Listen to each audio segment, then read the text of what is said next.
Very excited to talk to you. It's been a little bit. I believe Hightown was the last time we chatted, so it's always fun to chat with you again. And this one, I have to say, I get done with every episode, and the first thing I say is scandalous. Like I just look off to the side, and I'm like, scandalous. I mean, is that kind of how you read it when you first kind of found out not only about the story, but as you're kind of reading through the script?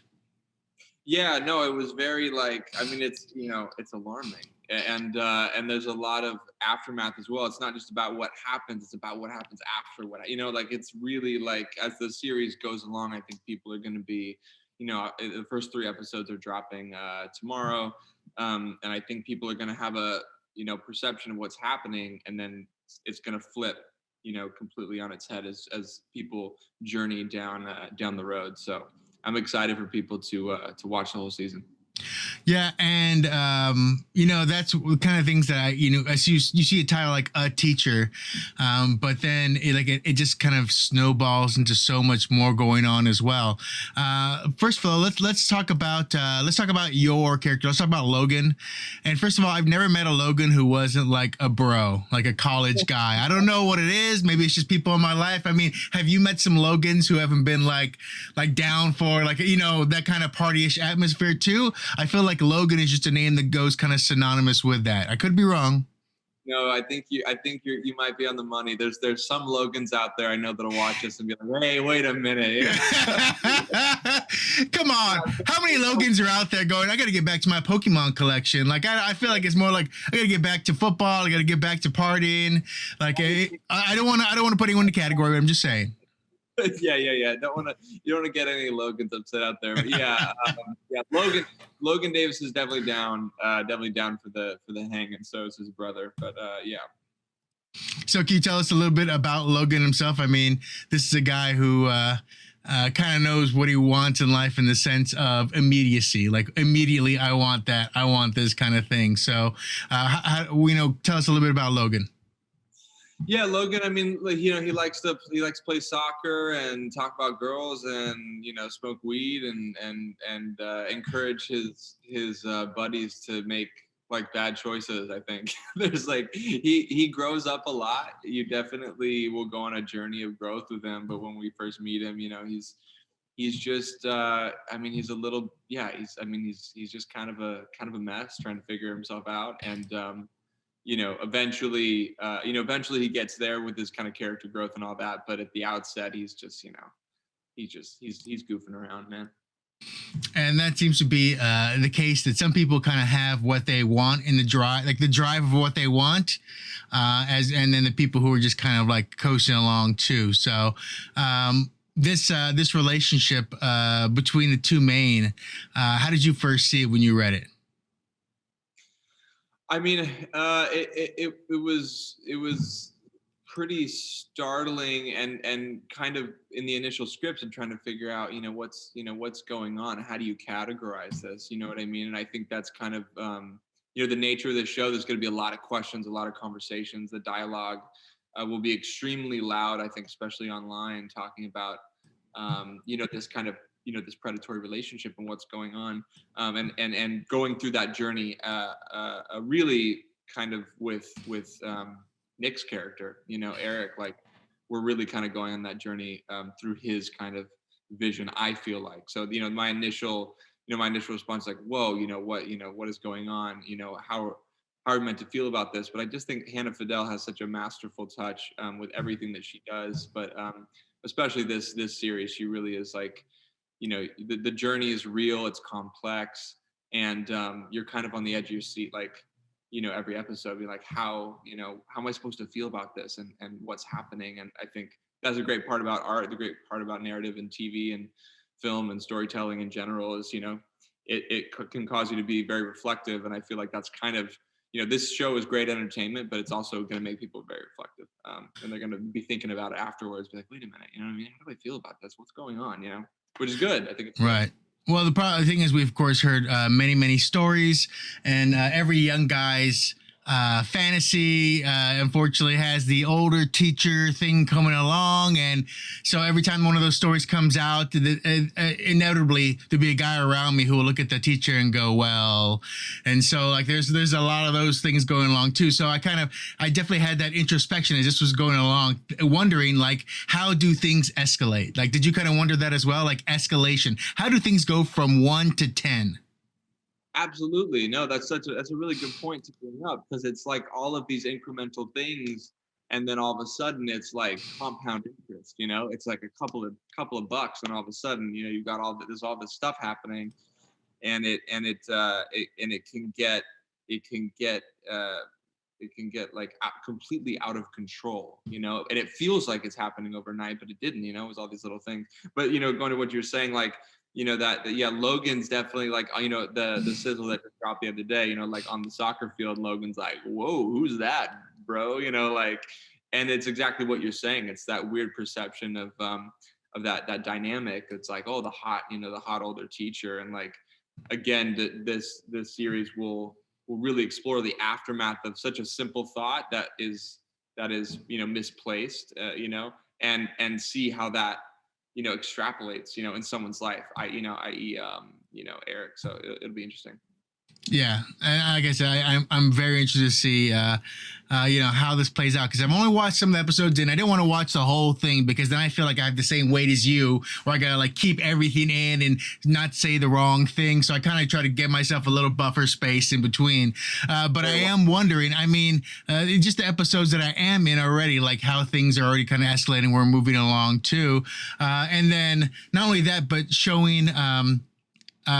Showing her inner life too, and how those things kind of reflect in where she is and what she wants and all these things as well. So it's kind of interesting that I think Hannah's done a good job about kind of giving the each character their kind of own drive, one way or the other, and you can kind of follow along those lines too.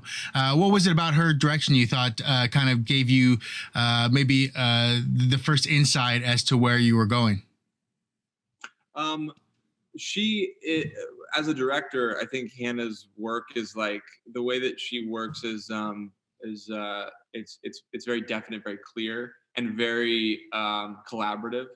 So it allows for these kinds of spontaneous moments on set, to learn things about your character even in a moment, and you can do that, on whatever set you're on, but sometimes directors don't necessarily have the gift to implore their actors to find those moments, those special kind of nuances, and maybe an ad lib here or a movement there that you didn't expect to be really exploring in that moment, and the freedom to have to be a part of a collaborative process, and so I think Hannah's just like, yeah, she's just a total. I mean, she's a star, and she knows what she's doing out there, with the talent that she hires, and with her scripts and her crew and everything. I mean, it really was fun, because I learned a lot of things about myself as a performer, and as a person too, just kind of working with her, and the on-set environment that she creates. It was really fun. I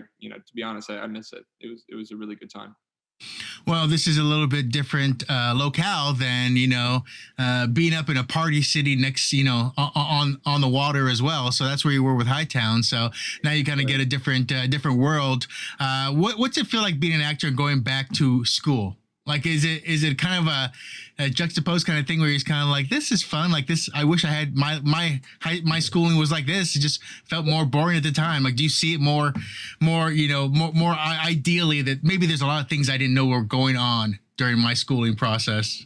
Oh yeah, no, the perspective is great. Okay, so there's a couple things here with this question. So one is, I don't know if people know this, but I was homeschooled, and I wasn't homeschooled because my parents wanted me to be a famous actor or whatever, or like an entertainer or something. I was just homeschooled because for some reason my mom like thought that would be fun, because she was just like, oh, I'll get to hang out with my kids more. I don't know, my mom's hilarious. I'm like, I was like, I don't know, I thought you'd want to break from your kids, but my Right. mom just loved hanging out with us. So I was homeschooled. So actually, I don't have my experience acting in a classroom environment I never had. So it's like the most challenging acting process ever, because it's like I have no experience with it. So that there's that. And on the other side of it, it's like it's interesting just playing a younger character, like for instance on Hightown or something, I'm playing like this, like this kind of rough, drug dealer like from the Cape. It's like then going to play, this like, kind of like,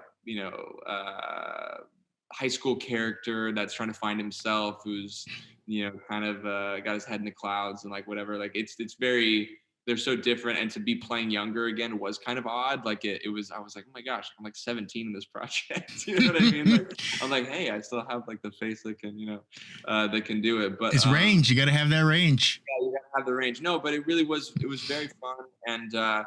And stepping back into the classroom and that environment, you like what you said previously, like you do bring the perspective and the maturity that you have in your life to that kind of younger environment, and you kind of looking around going like, wow, this is interesting. And I think that can actually inform a lot of kind of unique choices if you are playing a character that's living in that world, because it's a pretty limited world. It's like high school, everything to a high schooler, you know what I mean? So Right. Well, something I always wonder about too, with with homeschooling itself, what was your ideal mind of school when you were homeschooled? Like, what did you see? Like, was it all just everything from movies and TVs, and you kind of just jumbled it all together, or was it just something that you kind of saw off in the distance and you were like, I guess that's just another road out there.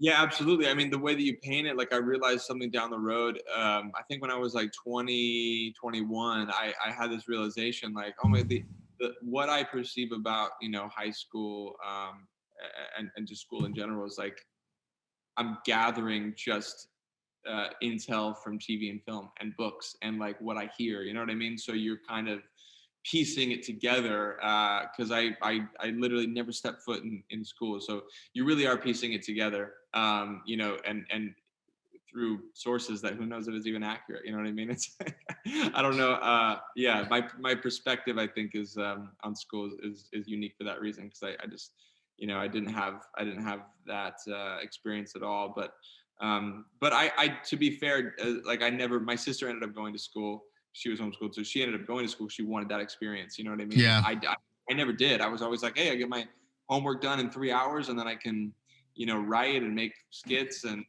go dance or do karate or whatever it is I was doing as a kid. Like I have all this time to do all this other stuff. So I never wanted to go to school. But I'm happy at least I get to play a high schooler later in my life, so I get to have that experience eventually.